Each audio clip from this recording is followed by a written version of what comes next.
Donald Trump is showing right now a viciousness we have never before seen in the American presidency. Perhaps sensing doom at the hands of a damning Mueller report, he's spitting his anger with the violence at the special counsel, at CNN, General Motors, Saturday Night Live, and even Fox News.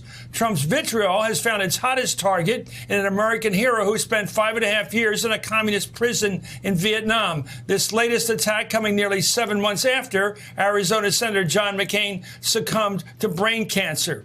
Perhaps it was McCain's moral superiority that incites in Trump such an undying grudge, and a bad aim at that. The president slammed McCain for passing the Christopher Steele dossier along to the FBI back in 2016.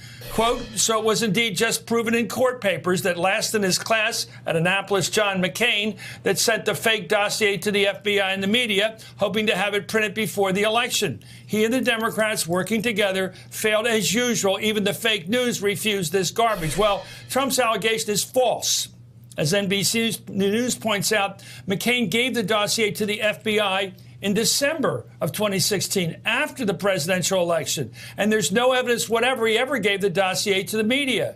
Trump's attack on McCain's legacy is bringing outrage and condemnation, of course, including from Democratic Senator and 2020 presidential hopeful Cory Booker, who spoke with me this morning in Iowa. What was your instinctive reaction when you heard that? Repulsive. Repulsive. I mean, John McCain, he and I disagreed, but he was probably one of the better mentors I had when I first came to the Senate. He's a hero.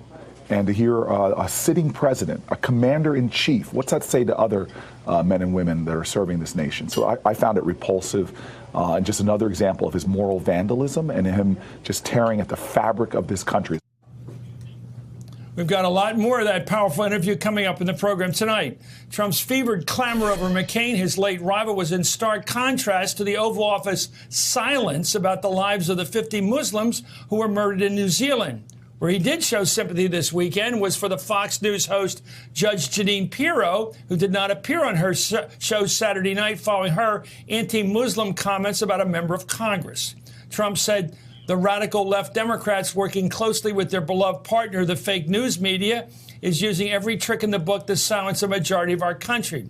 Wow. Well, I'm joined right now by U.S. Congresswoman Robin Kelly of Illinois. Jill Wine-Banks is a former Watergate prosecutor. Ron Reagan is an author and political commentator. And Carlos Corbella is a former Republican congressman from Florida. Ron, I read what you thought about Trump. I don't know what to make of it. This macabre going after a man who's passed away. We used to say in society, said no ill of the dead. What's he doing?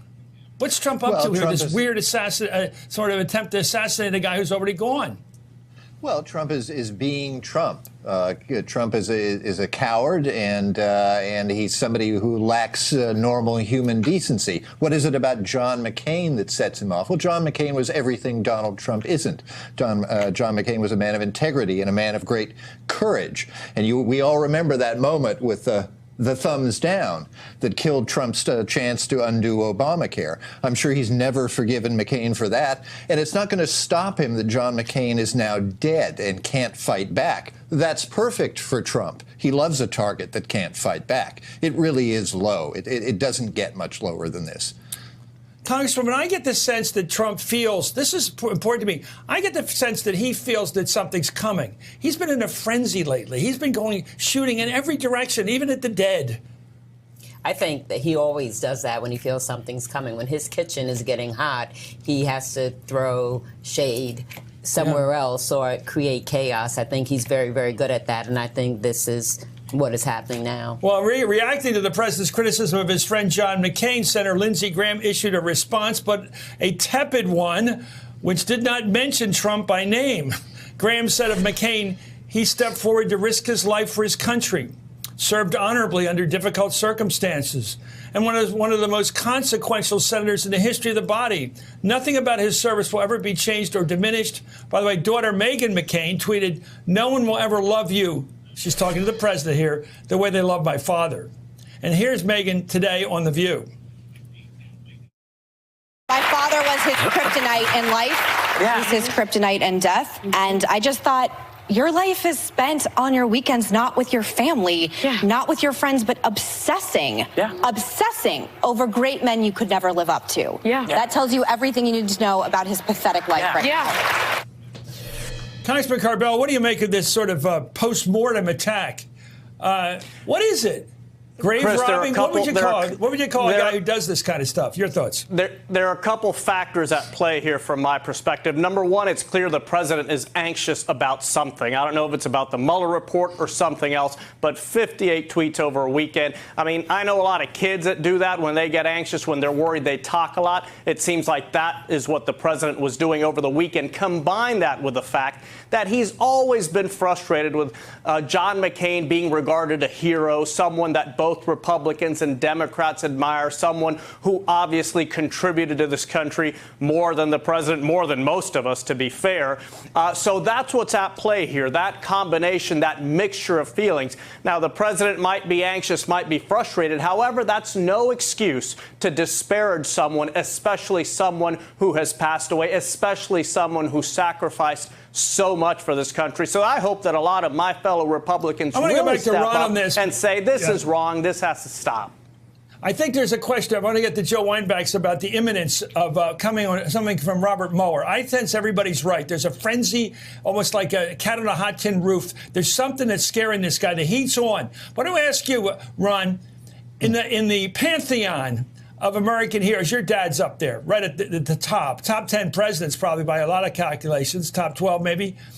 But this guy, McCain, is up there, too, in another way as a senator. And I wonder whether Trump realizes he will never ascend that mountain, that his goal has always been division, rotten talk about people. It may even get him reelected. God knows anything can happen. He got elected once. But it's never going to make him a hero of the American people in history. Is that what's bugging him here? Well, listen, I'm not a psychologist or a psychiatrist here, and I don't want to play one on TV. But you're pretty good. You're pretty good at it. It's been said that Trump is a narcissist, and it certainly seems that way to me. But remember that at the core of narcissism is a crippling insecurity. This man who wants to boast that he knows more about anything than anybody is actually quite sure deep inside that he's a pretty worthless guy. And that's what you see coming out here, that this, this reacting to any slight or insult, whether from a late night comedy show or another politician, it's born of insecurity, not strength. He would like you to believe that he's a tough guy, but he's anything but. He's a bully and he's a coward.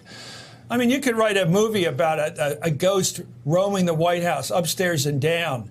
The state floor and all the different rooms, then working its way upstairs, this ghost being John McCain, and spooking the hell out of a president. I mean, he is spooked by this guy. Anyway, Trump has been fixated on McCain way back since the summer of 2015. Let's watch him back then. He's not a war hero. He's a war hero. He's a war hero. 5.5 years. He's a war hero because he was captured. I like people that weren't captured, okay? I hate to tell you. Well, you're not going to get captured if you got a bone spur and some doctor cooked it up for you. You're not likely to be captured in Queens. The Viet Cong are not coming over to Queens, Mr. President. Let me ask you, Joe, about this guy. I mean, it's ridiculous. Is he got a reason to worry about just a little update on the court on Robert Mueller? I get the feeling he's a cat on a hot tin roof. He's just jumping around. He's jittery. He's attacking everybody all through the weekend. He won't take a day off. Remember, he doesn't know exactly what Mueller knows, but he knows what he's done wrong. Yes. So he has plenty to worry about. He knows his lifetime history of wrongdoing in New York. He knows how many people he's cheated. He knows how much he's cheated on his taxes. We don't know it. Right. Hopefully we will soon.